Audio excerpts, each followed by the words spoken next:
So I just did a video talking about having a Star Trek faction in Warhammer, so let's put a Warhammer faction in Star Trek, and I can think of no better faction to put in the Star Trek universe that would be nothing short of a problem for everybody, than the Tyranids. Now, I did do another one talking about what if the Tyranids invaded the DC universe, so I thought it'd be kind of fun. Let's have it, what if the Tyranids invaded the Star Trek universe? So, basically, we have a few things. One, way more advanced tech in Star Trek. The thing of it is, though, the Tyranids work pretty fast, and they're not like your typical bugs. They learn and adapt and communicate with each other. Every new hive fleet you destroy or break apart, another one's going to show up and learn from the other one's mistakes.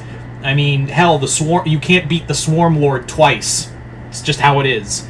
Now, the other thing you have to look at is that the Tyranids are a mixture of lightning-fast attacks across several planets, as well as they have the whole Gene Stealer cult thing going on. But let's talk about something. Let's actually talk about the whole would Gene Stealer cults have the same effect as they would in Star Trek as they would in Warhammer? I don't think so. I think Gene Stealer cults be successful in Federation colonies or any of the factions' colonies? I would probably say probably not, but there would be some planets that may be falling to Gene Stealers in any case. Like, I definitely see like Cardassian, Romulan, Klingon planets would probably a lot of Klingon planets would probably fall to them, because Klingons, if I've learned anything from the books, is that they don't really tend to their backyard that often. They're too busy, fighting and whatnot. No disrespect to Klingons, of course. But I think, like, the ones that would really catch on if there was a Gene Stealer cult in one of their colony planets would be either the Romulans, the Vulcans, or especially the Federation. I'm pretty sure, like, some Federation planet is going to be like, something's wrong with this weird mutation going on with people growing extra arms. Or people are now talking about a god? That feels weird. I better like some kind of like angel coming to rescue us all, some kind of weird cult. And yes, while the Federation does allow all religions into their, in with open arms, and at first that may be a thing where, and that could actually be an episode of itself where they're talking about religious tolerance and whatnot, but then when they really start to investigate it and start to see their holy god, which is a Gene Stealer, they're gonna be like, oh, this is bad. So, at the bare minimum, if they start seeing generations of Gene Stealers of this cult, and their other later generations start showing up with, like, they're gonna call and think, like, not so much, they probably wouldn't have the first thought of, hey, maybe this is some kind of evil cult or whatever that works for a race of planet-killing bugs. Their probably first thought would be, there's something wrong with, like, the radiation, there's radiation, or maybe there's something in the food, and then it would be worked back through DNA scans and whatnot, because the Federation actually believes in technology. There's that. Would they also have the shadow of the warp? For sake of argument, let's say they do have the shadow in the warp, where they would just be terrorizing, oh god, they would terrorize the Betazoids. Oh, the poor Betas, the Betazoids would be completely, oh, they'd be, like, poor Troy and the other Betazoids, they would just be brain-fucked by the shadow in the warp. But it has said that it does affect communication, but I do think that if a few planets get hit with the shadow of the warp and they find out what they're fighting, the Federation's probably going to update their technology to counter the shadow in the warp. So you have to take that into account.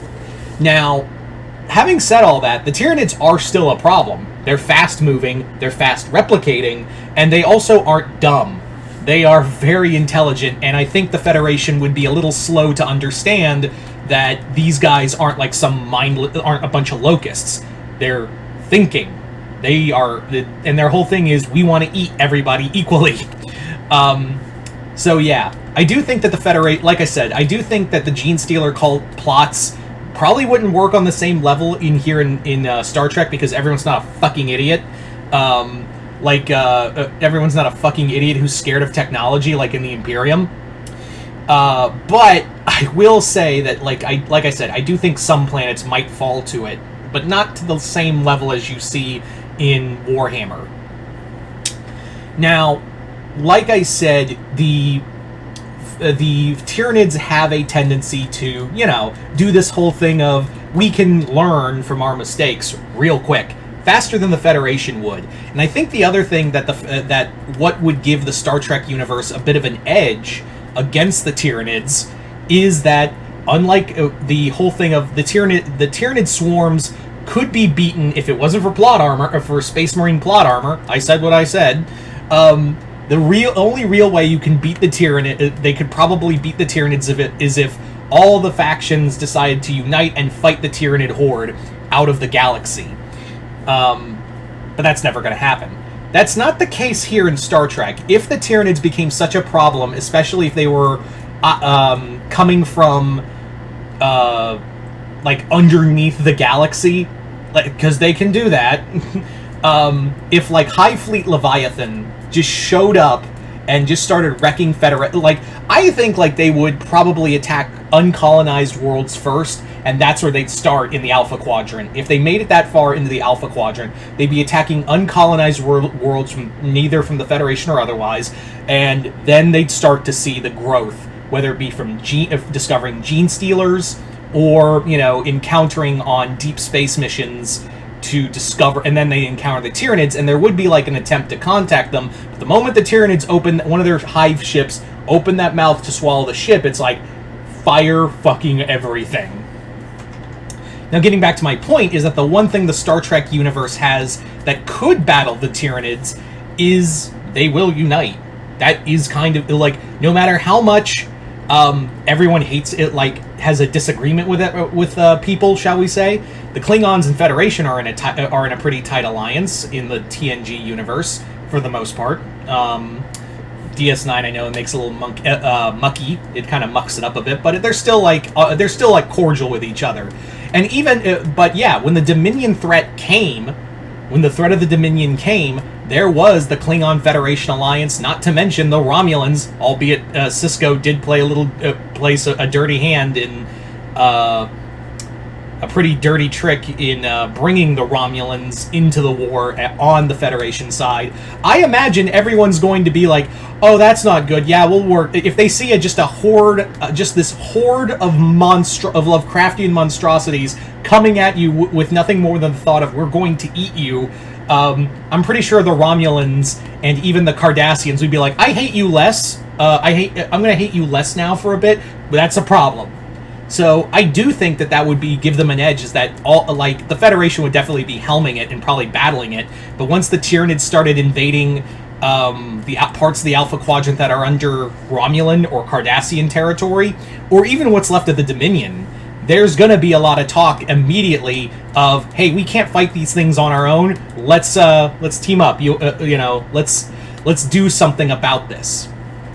And by then, when you have unity, you have everyone trading notes with each other on how to combat the Tyranids. Now ground combat, oof. Ground combat's going to be something to behold. Because I don't know if a swarm of Tormagants just tearing their way through everybody is going to be a fun time. Let alone when a giant Carnifex just comes smashing its way through. Space battles, that's going to be another tough one, because it's really kind of hard to kill hive ships. I don't know if you know this, but then again, they're hive ships can take some damage from cannon fire from the Imperium. I don't know how well they'll take laser or photon torpedoes, or whatever the hell the other races will throw at them, and whatever they'll build, because that's the other thing with this idea of races united.